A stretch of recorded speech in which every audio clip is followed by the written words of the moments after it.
Welcome to Politics Done Right. My name is Egberto Willies, your host at KPFT. As usual, we are going to have a great show for you guys today. We have some special guests in the studio. But before, folks, title of the show, We Made Sanctuary Cities Necessary. Good inflation news. Medicare Advantage Scandals persist. American policy is partially responsible for the northward movement and sanctuary cities.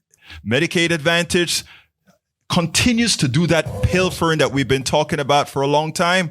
Well, it gets worse, folks. It gets worse. And of course, the inflation rate is down. It's really, if we count month to month at 1.2%, of course, the ads out there says 7.1% from last year.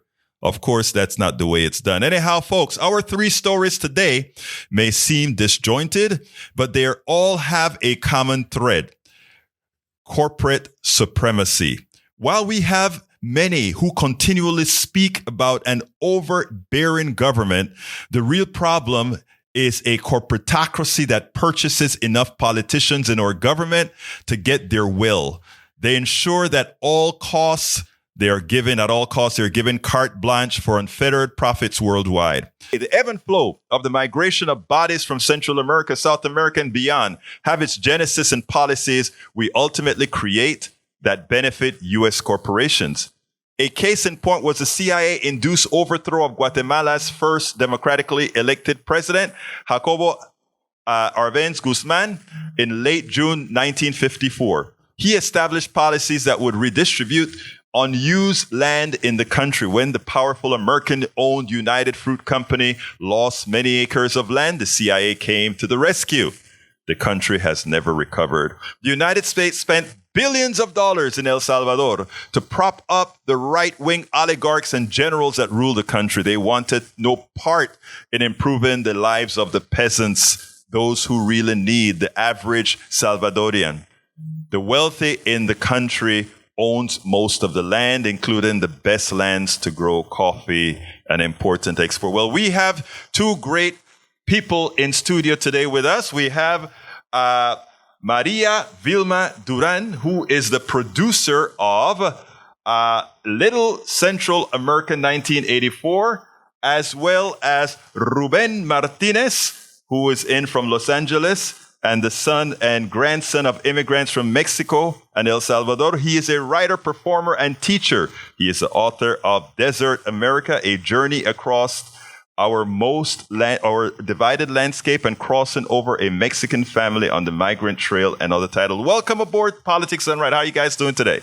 Great. Thank you so much for having us. Well, of course. I mean, when I heard about you from, Stuart, one of our our board operators in there, he really came and he saw the play and he said, Egberto, you should really check these guys out because this was boss.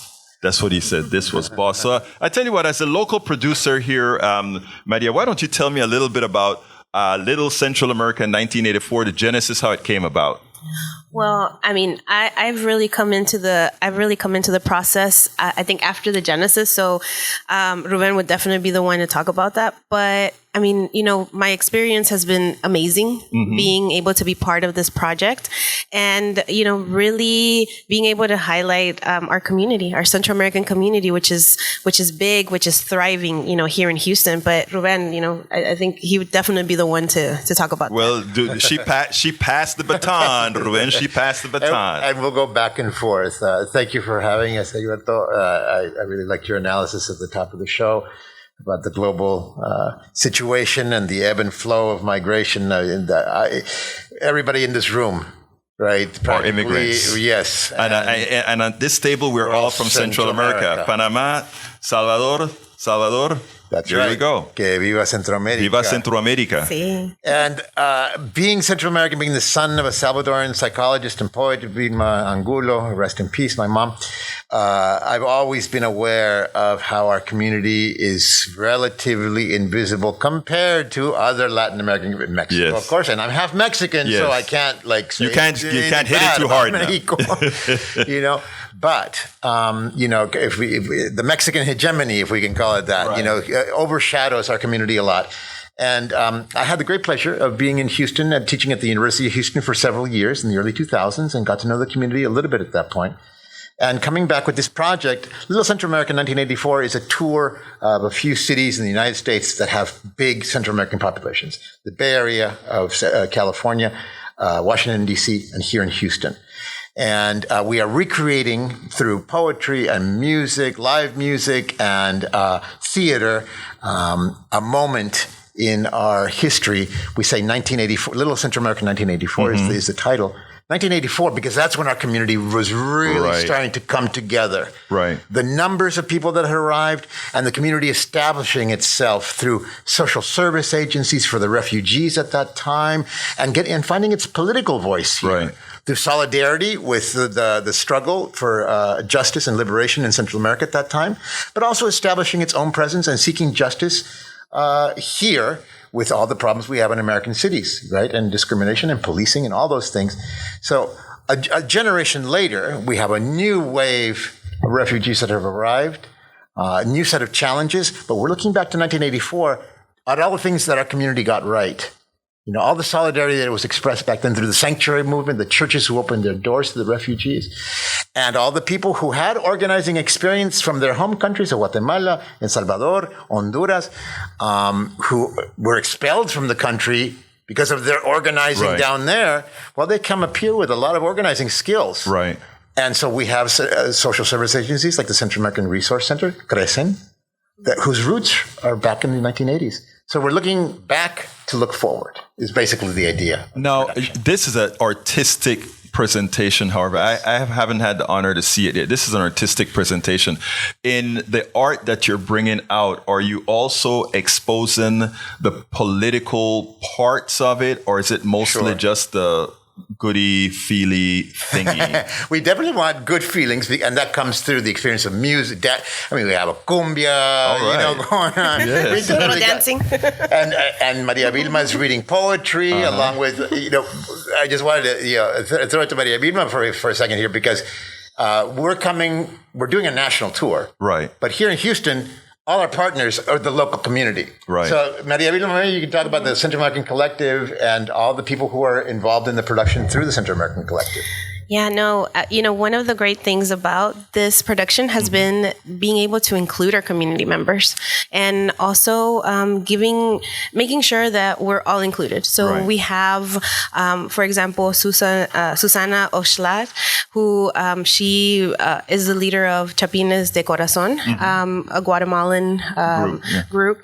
We have a local poet, Alba Herrera, Elmer Romero, who's with CRECEN. And so it's beautiful to be able to bring everybody together to be part of this, to be a voice, and then I'm part of it as well. I wasn't expecting that piece, but I'm very happy.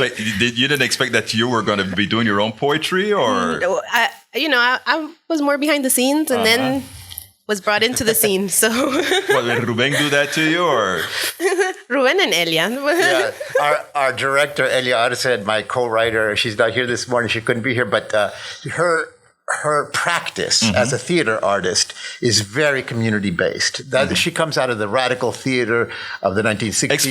Explain that. Radical theater, like the Bread and Puppet Theater, for example, back east, and the Living Theater in Washington, D.C., and the Mime Troupe in San Francisco. The roots of radical theater go further back, but basically, breaking through the fourth wall, involving the community. Here we have a beautiful Salvadoran family, the Benitez family.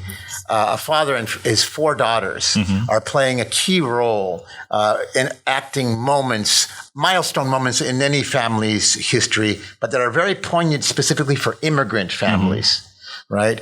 And we're also telling the story of the families that didn't get a chance to celebrate those milestones. For example, Oscar Alberto Martinez and his daughter Valeria, who drowned in the Rio Grande in 2019. That's the one with the little girl. Yeah. Yes. I think we all remember that we have that image in our heads. I mean, never goes her down right there on the banks. That was sad. Yeah. Yes. So we remember those who were lost on the journey.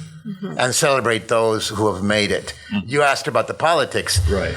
I mean, we definitely tell the story of what happened that gave rise to the civil wars in the 1980s. Mm-hmm. It drives me crazy that people of our generation, know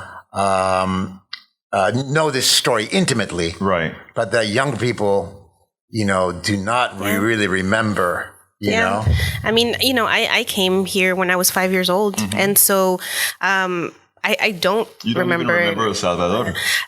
Luckily, I was able to go back and every other summer and spend time over there with my family. But I don't know all those other pieces. Right. I wasn't aware of it. And then even the much younger generations, they are completely. They have absolutely no idea. You know what is amazing? This is just a quick segue here. I remember I think it was 1988, right before the invasion of Panama, we were flying into Panama, but we took TACA, and TACA is centralized in El Salvador. So we were flying into TACA, and at that time, the airport was surrounded by all the metralladoras and all the guns and so forth. And, my wife is looking down and she's like, what's all of that? And I'm like, well, there's sort of a war that's in El Salvador. Yeah. And we walked out of the airplane, and the military had a whole bunch of folks running down with grenades and things on her. She got off the plane to go to the bathroom. She ran back onto the plane. So, I mean, I bring that up for a special reason. When you're insulated here, including the kids that are here now, even whether they're the kids of immigrants or whatever, they don't understand the kinds of things that we've lived through being a part of a Central America, South America, or places where invasions have occurred, where all these sort of issues that then lend itself to create these communities, the sanctuary cities, etc., that you're talking about. Yes, you encapsulated it beautifully there. And ultimately, I think what we're pointing to here is that there is the origin point of our story, which is tragic. Right.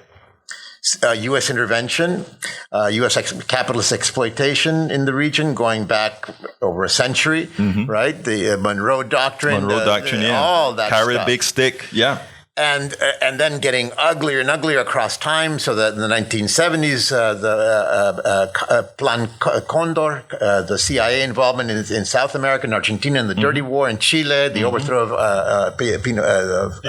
Allende. And so all those that origin point is dark, it's tragic, and there's a lot of people to remember, right, who are disappeared, and we need their faces, we need their stories, we need their names. So, right, I want to, because there's something that I didn't do that I should have done, and say you're still present. This is still active here in Houston. Your play. So tell people how they can actually be a part of this and, to see these presentations. Yeah.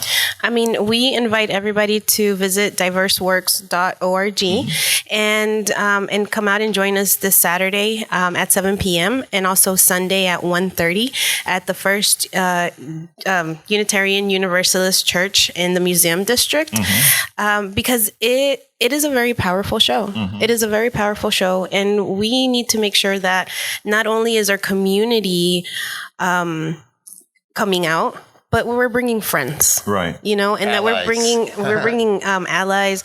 We're bringing our youngsters. We're bringing our abuelitas, because we all need to be a part of it. And I think that one of the really important things is that afterwards, that we start having a dialogue within our families, and we start, being able to really share that, and especially with our kids. And Who's supposed to have that dialogue? Are you talking about immigrant families, or are you talking about Houston? In this case, since we're in Houston, Houston at large. I think all of us need to have that dialogue. The reason I ask that is because when we have the discussions about sanctuary cities, when we have the discussion about immigrant families, it always comes across as something like, we are there to just give a handout to these folks. We're there to, it's always a negative, as opposed to seeing it there are two ways that one must see this, in my opinion. One, there is an immigration issue of people coming over, which needs a sanctuaries because of policies that we've had that created those realities. Yeah. And numero dos is that the interesting thing is that the immigrants that had the wherewithal to make it over here, right, to get over here, and I'm not saying this for a pat on the back, but generally are the ones who were able to do so, the stronger ones who are able to leave, which means when they come to a country like this, they overperform. And I think that is what you actually see. Mm-hmm. No matter what you're doing, if you're picking grapes or if you're an engineer, sure, you're overperforming because of who you are and what you went through. Your thoughts on that? Yeah, no, I think, yes, you definitely. And I think the one thing that I am always advocating for is the fact that they're also giving back, right, you know, and they're working with their communities in their places of origin in order to empower them as well. Because, you know, and I can say that from personal experience, some of the work that I do in El Salvador, but also friends, you know, who they create organizations. They're, you know, going and making sure that there's like the most basic things in those aldeas, in those caseríos, so that people don't have to make the journey, right, you know, or even getting even more political, and really, you know, being activists for their communities and making sure that, you know, policies, that the correct policies for their communities are the ones that start getting in place. And so there's, I think that, yes, you know, there's that moment of, you know, we provide sanctuary, we provide these services, but then, yes, there's definitely a huge return on that. There's a huge return. And that's the part that we continue to overlook, the part that we continue to not talk about, the one that we continue to not highlight. And it's important for us to do that, you know, because again, going back and looking at our younger generations, now we see, you know, second generations, third generations who are doctors, who, you know, are in places of privilege and power, and they need to understand this genesis in order for them to also understand the privilege that they have and ensure that they are using it correctly for our communities.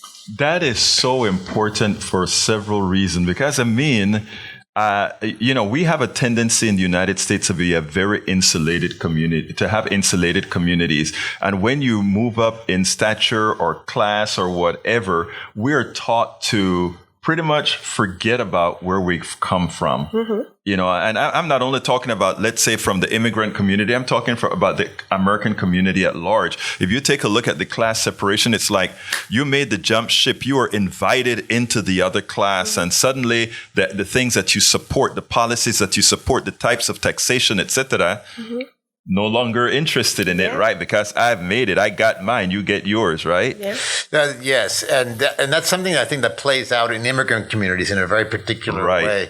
Because we come from caste societies already, right? With very hardened you know, class structures. So when we come over here, just thinking of my grandfather kind of made it in this country, became a homeowner. I'm talking about the Mexican side of my family. And he would talk about the recently arrived immigrants. He would look down on them. Right. Say, they're chusma. Yeah. Like a hayseed or, you know, low class, you know, because that's that very phenomenon that I've made it, which it drives against solidarity, against, you know, recognizing that we're all kind of like victims in this structured system that does not allow for mobility and equal justice and opportunity and et cetera, et cetera. And of course, ultimately, that's what the struggles for liberation in the global South have all been about. So once you cross the border, ideology becomes particularly powerful. And what I think is we have, every time there's a crisis point, like in the 80s and today, there is another opportunity to chip away at those structures, ideological structures that prevent us from enacting solidarity. This is a moment that is calling upon all people of good faith to recognize that we're in this together. The pandemic was the biggest call of all globally to say, hey, we're in this together. It also highlighted the deepest ideological divide, you know, the starkest ideological divide that keeps us from enacting solidarity. But I'm hopeful because in the end, when we talk about Little Central America 1984, the production And thinking about that moment and where we are today, can we say the glass is half empty or half full? I can say half full because the airport in San Salvador today is named Oscar Romero Airport. Wow, okay. You know, Oscar Romero today is a saint. Right. You know, in 1980, there were people, you know, that a lot of people in El Salvador on the right wing, you know, supported the fact that he had been killed. Right. I heard people say this. Right, and today he's right. a saint, right? Our community has not only survived, as Maria Vilma said, it has thrived. And there are 250,000 Central Americans living in the greater Is it Houston that area. many?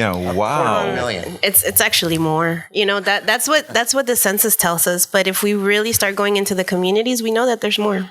Wow, That's how big it is. You know, it's interesting that when you made mention about that issue with the caste system or whatever, it's funny because a guy that does some work for me, he's from Mexico, and I told when he found out that I'm a full-time activist and do all this kind of work and so forth, and he said, you know something, why do you bother? And then I said, what do you mean by why do you bother? He said, well, you know, I'm going to tell you something. And he said, he gave me some info about his status. I won't mention it here, but he gave me some info about his status. And then he said, and you would not imagine, the people that I have the hardest time with are my own people, you know, de Guanajuato. Okay. Right. So, I mean, that moved over here and made it. Right.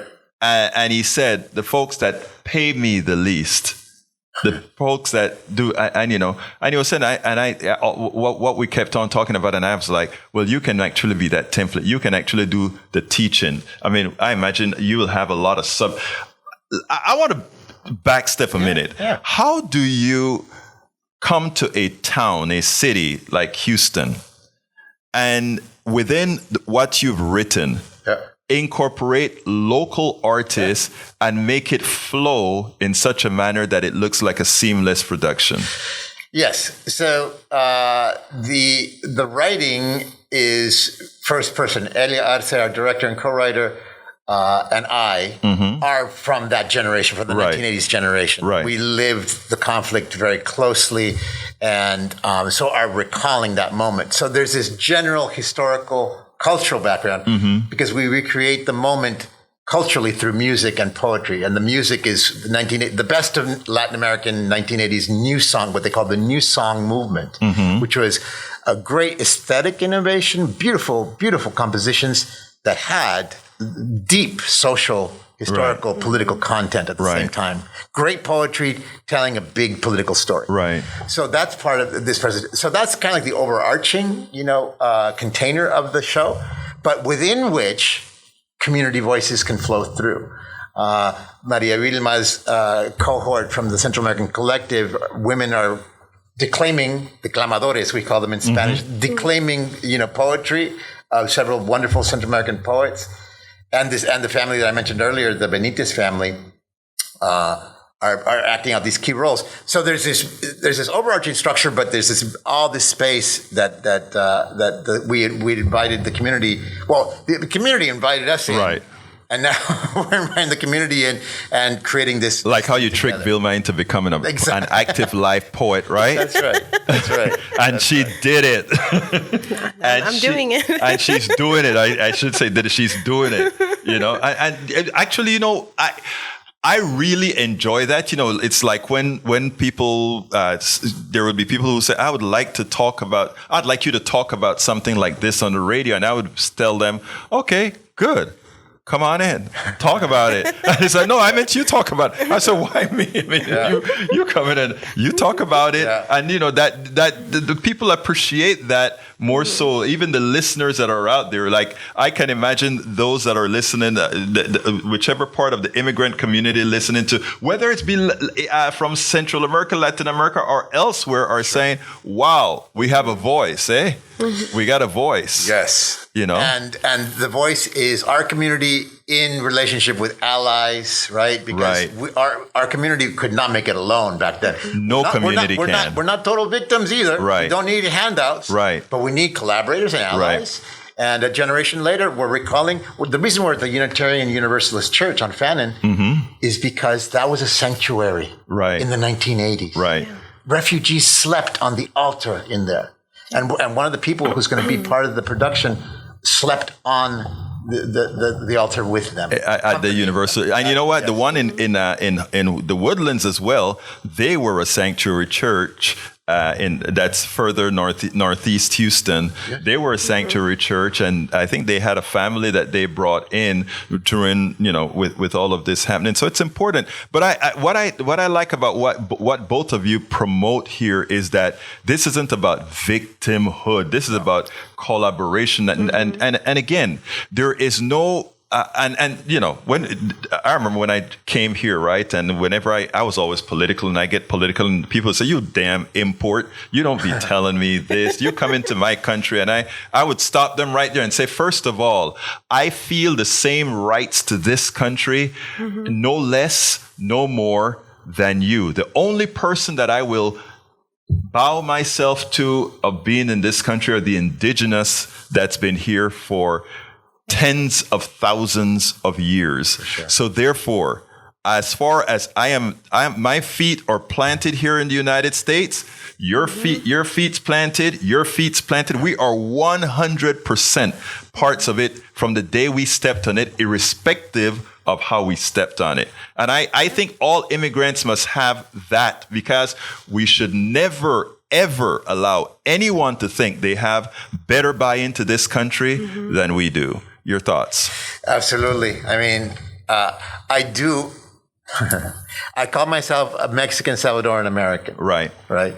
I claim these identities in the big American sense. Right. When we say America, we have Latin America, we have Central and North America. Right. It's a big two continents that come together in Panama, right? Right.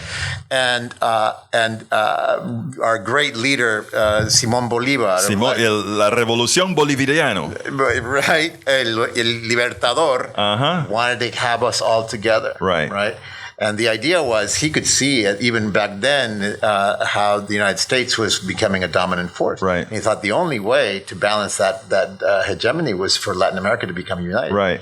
We're still working on that today. I want to tell you something there, because I brought this up in several programs, and starting with Venezuela. A lot of people love to hate on Hugo Chavez, and I'm not going to. We won't get into the politico of Hugo Chavez, but I'm going to say the theory of Hugo Chavez and the Bolivarian Revolution, and having a pole in the South, meaning Brazil, Argentina, Peru, Ecuador, on a single monetary currency and these other issues. There was some merits to that, right? And you don't have to like these people to understand that there's some merits to having not having one dominant factor in any particular hemisphere. No doubt. Yeah. Yes, and that's true geopolitically, and it's true in a city like Houston, which is a microcosm of the world, of the region. Yes. And the Central American voice is emerging, and people like in the Central American Collective, you guys have done stuff with the Holocaust Museum, right? Other big institutions now, so the voice is emerging and balancing out the power relationship. And it's important. Go ahead. Did you want to? Yeah, no, it is very important. It is very important to continue to empower our communities. I mean, that's really what it comes down to, right? Being able to ensure that all the voices are heard. And then from a geopolitical system that there is more of a balance. And ironically, more of a balance is better for the individuals of everybody. In other words, if you have you lose it when there's not pulls and pushes. You have to have different poles so that we can come to the best solutions, right? No doubt. And I think we have lessons. Little Central America, 1984, recalling that moment. Ultimately, out of that Cold War context, the solidarity movement with against American intervention in Central America, we changed U.S. policy. Absolutely. The United States did not get its objectives from the Reagan-Bush era in Central America. We pushed back so hard here and in Central America that the course of history changed. So talk about balancing, you know. Yeah, and I think that that's something that's starting to happen now. Yeah. You know, and I'm seeing it right now here in Houston with everything that's going on, with all of these Central American voices just rising. Where, you know, before you. Everything that you heard about Central America was always the negative, Right. was everything. And now we're starting to really see that, okay, these are some of the leaders in these different spaces. These are some of the creatives in these different spaces. You know,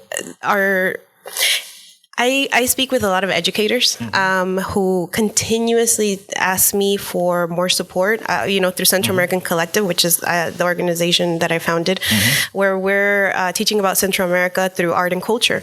And, you know, they continue to ask for more support because they're seeing that in their classrooms, what used to be a very Mexican, heavy Latin American representation is now, you know, changing. I am so glad to hear something like that because again, they're different cultures actually. You know, I mean, the Latin American, rather the Central American culture has a very strong Caribbean pull. You know, so I mean, it is great to see that you have all of that. Let's see. Anyway, folks, don't forget you're listening to Politics on Right on KPFT 90.1 FM Houston. Thank you guys so kindly for being here. We have the boards. Rico is on the boards and the phones. Stuart's on the phones. Anyhow, to close us out, let's go ahead and why don't you... I tell you what, let's start with Maria. Maria, ladies, although, you know, I always worry about this because if you say ladies first, we get into, well, then are you a sexist or not? Or is this culture or not? I don't know, but we're going to go ahead and say Maria first. Well, you know, we really want to invite everybody to come out and support this show. It is so important for our community. We need to, you know, we always say that we have to spend our money and spend our energy within our community in order to continue to grow. This is an opportunity for that, right? So we want to invite everybody out this weekend, Saturday at 7 and Sunday at 1:30 at the First Unitarian Universalist Church of Houston in the Museum District. And you can get tickets and information at diverseworks.org, diverseworks.org. Thank you very much, Maria. Ruben. Estoy muy emocionado de estar aquí en Houston. Thank you so much for the invitation to talk about Little Central America. It's poetry, it's music, it's remembering what we need to remember to be able to walk into a better future together. Well, look, Maria, muchísimas gracias por estar aquí. Y también Rubén, muchas gracias por estar aquí también. It was I enjoyed the conversation. And most importantly, I'm glad that you're centralizing not on one country, but on the entire Latin American, Central American experience. Thank you so kindly for being here. Muchísimas gracias por estar aquí. A usted. Okay, hermano. Gracias. All right, folks, we're continuing the program. We have some inflation to talk about, and we have some Medicare Advantage to talk about as well, folks. Eric Hayes is in the chat. Well, thank you for being here, Eric. And folks, we have all telephone. Muchas gracias. All lines are open, 713-526-5738. Again, that number is 713-526-5738. Anyway, folks, give us a call. We would love to hear from you right now. Not necessarily on any subject of your choice. But anyhow, our essay of the day, like I said, the title of the show was We Made Sanctuary Cities Necessary, Good Inflation News, and Medicare Advantage Scandals. We've done the first one where you had both Ruben and Maria discussing that great topic of Central Americans in the United States, immigrant communities, sanctuaries, all the works that goes with it. Anyhow, President Biden had some happy news. President Joe Biden was happy with the better than expected inflation numbers. Inflation rose slightly, but year over year, it is 7.1%, still high, even with just a 0.1% month-to-month rise, which, looking forward, should be annualized not to 7.1%, but to 1.2%. So yesterday, the headline number should have been the inflation rate is at 1.2% annualized, effective last month. Anyhow, let's see what else we have to talk about. Yes, inflation is down. Inflation is down. Inflation is down. Don't let anybody tell you otherwise. And it should be down. And if we get rid of the corporate greed, it would be down further. Don't forget that we have to get what we're talking about down right. Anyhow, folks, it seems like we have El Señor Barry on the line. Barry, how are you doing today? Are you sure you want to take this call? You know I want to take it. 4 questions for you. I need yes and no answers rather than bleeding heart or rambling. Yes. At least nowhere. Sure. Is there this material difference between legal immigration, going through the steps, paying the money, standing in line, and illegal immigration? Yes, there is a distinction. Okay. Yes, sir. Does America have the right to control its borders? Yes, sir. Okay. Which country has the toughest immigration laws? Not America. Mexico. Okay. I don't have all that the complete answer in that, but I'll give you that. Okay. So if Mexico has the right to send back people from Ecuador and other places, you're saying America does not? I never said that. Okay. Well, then do you support illegal immigration? That's not a straight Wait a minute. It was a yes or no question, remember? Okay. If I support you support illegal immigration? Tacitly, no. Well, hold on. It's yes or no. I just told you no. I don't support. I don't support illegal immigration. No. Then I tacitly do not support bank robbery. You don't support what? Bank robbery? I tacitly do not support bank robbery. All right. And now that I've answered you with the yes or no, can I comment? Let me finish that one. But if the bank robbers get away with the money, they should be able to keep it. So if the illegal aliens that you tacitly don't support, get over to America, they should be able to stay? Yes. Let me go again. Yes or no? Yes. Huh? Yes. Then you do support. No, let me again. Like I said, the difference. Let me tell you the difference between a conservative like you and somebody who believes in progress.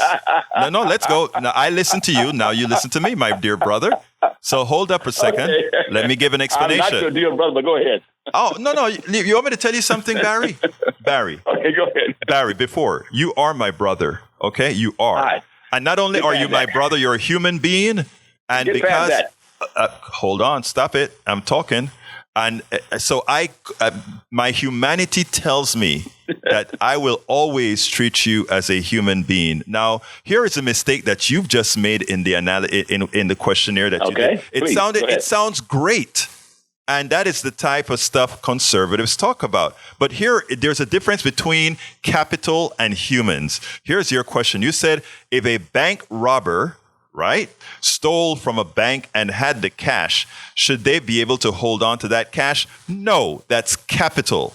Now, if an undocumented worker, illegal immigrant, not wait a minute, not undocumented, illegal. I don't care what you want to call it. No, they're illegal. I will call it the undocumented. They are illegal. You can choose to do that, sir. Violation of American immigration law. Sir, the way we communicate is you talk, I listen, I talk, you listen. We stick to the facts too, and the facts are they're illegal aliens. When you'll get a chance to refute me after I'm done speaking, like I will refute you after you're done speaking. So let's get started. Go ahead, sir. All right. The way it goes is as follows, my dear brother.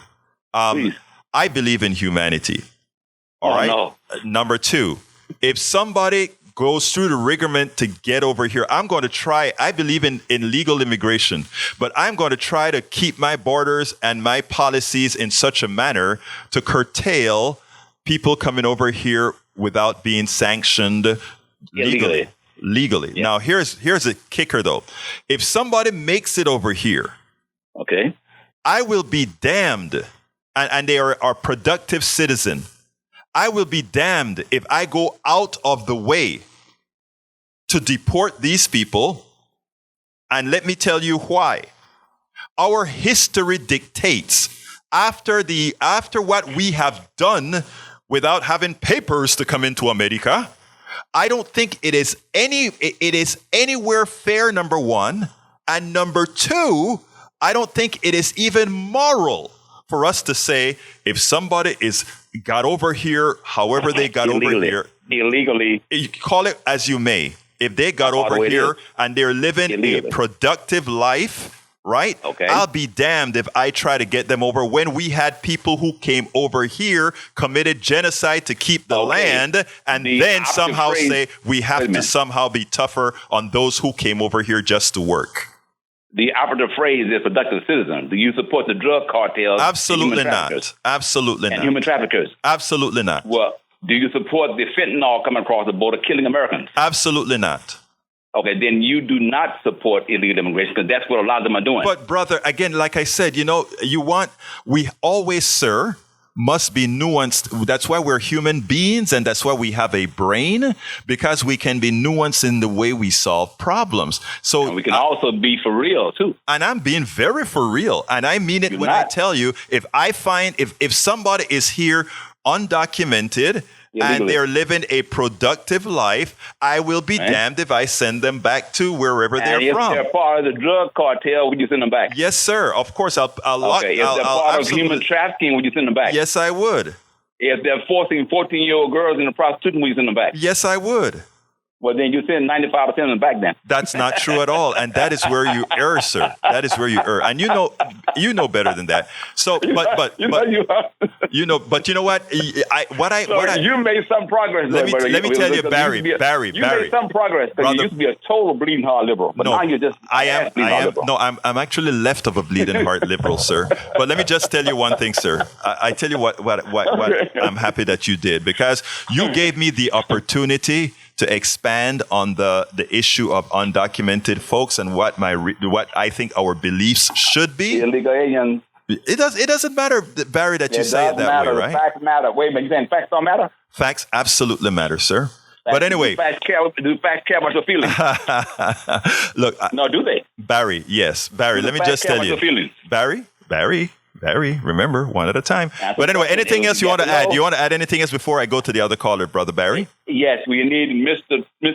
Biden put up this wall. Thank you.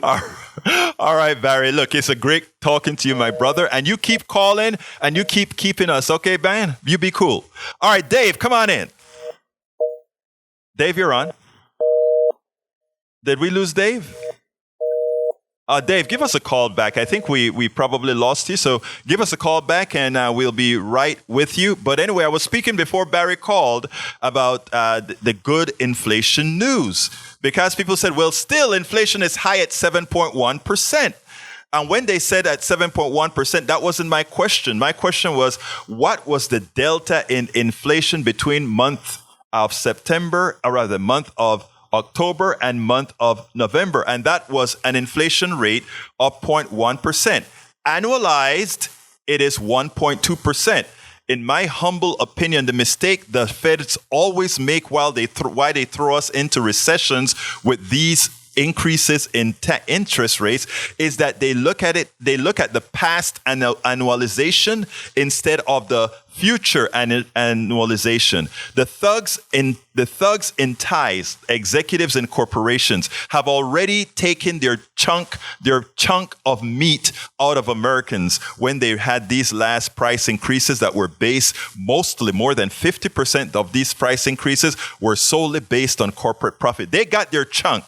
They are scared to go much higher right now because of what can come, called demand destruction, among other things. And that's why they haven't been. Hey, Dave, we lost you. You can give us a call back at 713-526-5738. Again, that number is 713-526-5738. Hit extension 2 to get online. Hit extension 2 to get online. So let me repeat, because I want folks to understand this. The last tick of inflation was 0.1%. Annualized, 0.1% is roughly a 1.2% inflation. It's a bit higher than that because, it's compounded, right? But so annualized would be 1.2%. Yesterday, the headline number was 7.1% because they backstroked it into what things cost 12 months ago from today. Yes, that is 7.1% from the past, but it's at an inflation rate increasing at 1.2%, which meets the federal standard of under 2% inflation. I mean, you cannot get from last year, for there to have been a drop to, let's say, 3% or something like that, we would have had to go into a negative inflation rate between months for that not to have been annualized. It is basic math that it irks me that when I listen to the news, they don't tell you. When you saw that 7.1% inflation rate, you're like, oh my God, things are still going up. No, a 0.1% increase in the aggregate is a 1.2% increase annualized going forward. And I wish they would tell you these things when they're preaching about inflation, et cetera, et cetera. Anyhow, folks, again, give us a call, 713-526-5738. Again, that number is 713-526-5738. Hit extension 2 if you'd like to speak. The second, so with inflation, I'm done with that one now. The third item was Medicare Advantage again. And what we had is a report out of Common Dreams. The title says, As Scandals Mount, so do calls to abolish private Medicare Advantage plans. And I want to read the top 4 paragraphs of that article because I think it's prescient. It goes as follows.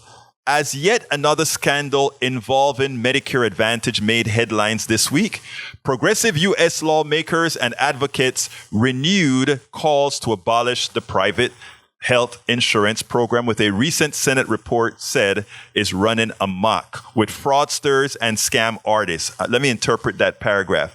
Every time you watch TV, you hear, get Medicare Advantage, get Medicare Advantage. It's great for you. We give you ears, nose, throat, everything we give you. We even give you a lunch and a membership to a gym.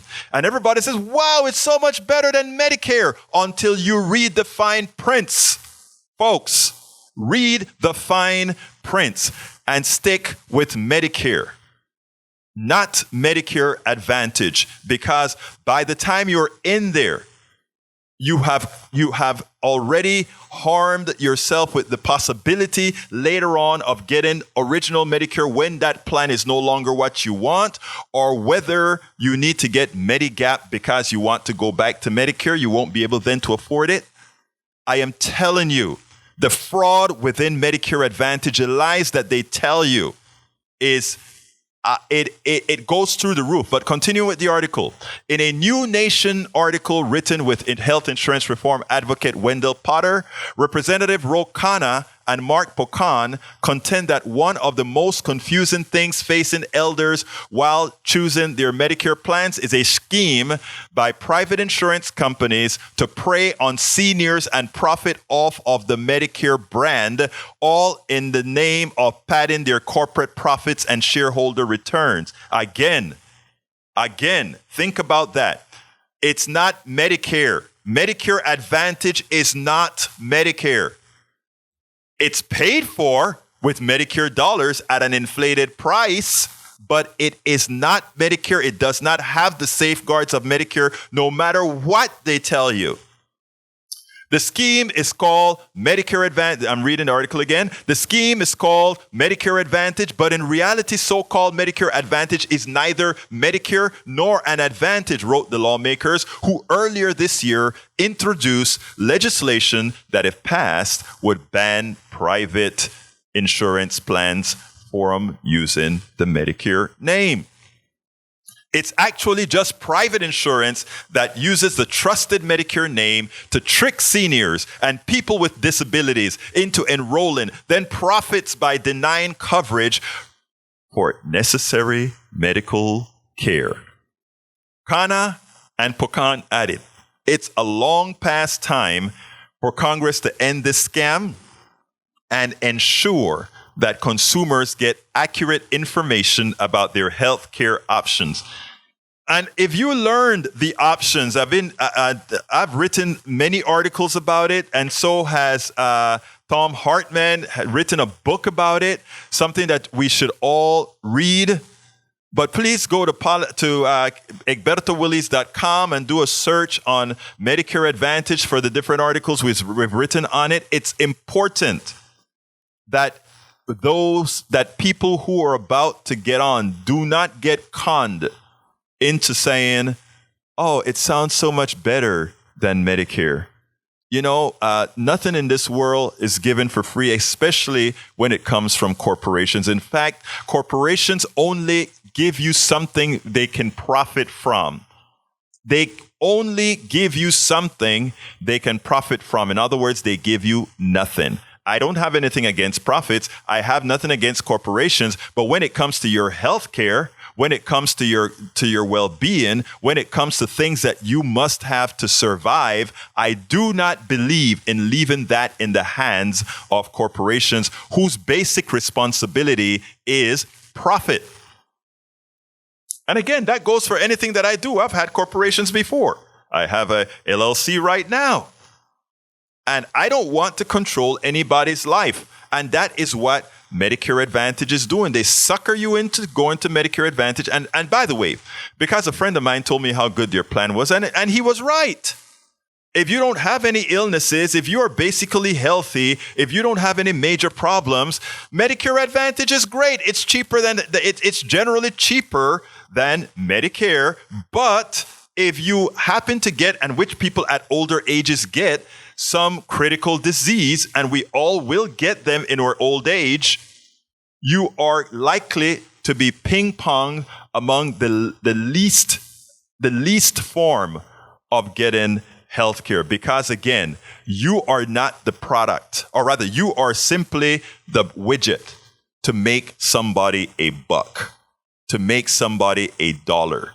And at the earliest we understand that, all the pretty things that they try to con us about, the free lunch, the free dinner, the free meal, the free whatever, at that point, that's how they intend to hook you. And if you allow that to happen, in the long run, you will pay the price. And all I'm asking, all of our listeners right here, if you already have Medicare Advantage and you're still healthy, I can't give you advice. I'm not an insurance salesperson to give advice, but I can tell you what I would do. What I would do if I had happened to sign up for Medicare Advantage is get to hell off as soon as I could. Now, there's one last caveat. There are some people who just can't afford it because of the great deal that Medicare Advantage is given. And of course, it's being paid for by Medicare. At that point, you should be working with all of us who have been working for decades to ensure that we have, instead of having to have Medicare and Medicare Advantage and all of these things, to have health care for all. In other words, our entire medical system needs a complete moral review. Not a review. We already know what the solutions are. We need to change our entire healthcare system to one that believes in humanity, to one that believes in life, to one that believes in not taking your home, not making you destitute because you've gotten an illness.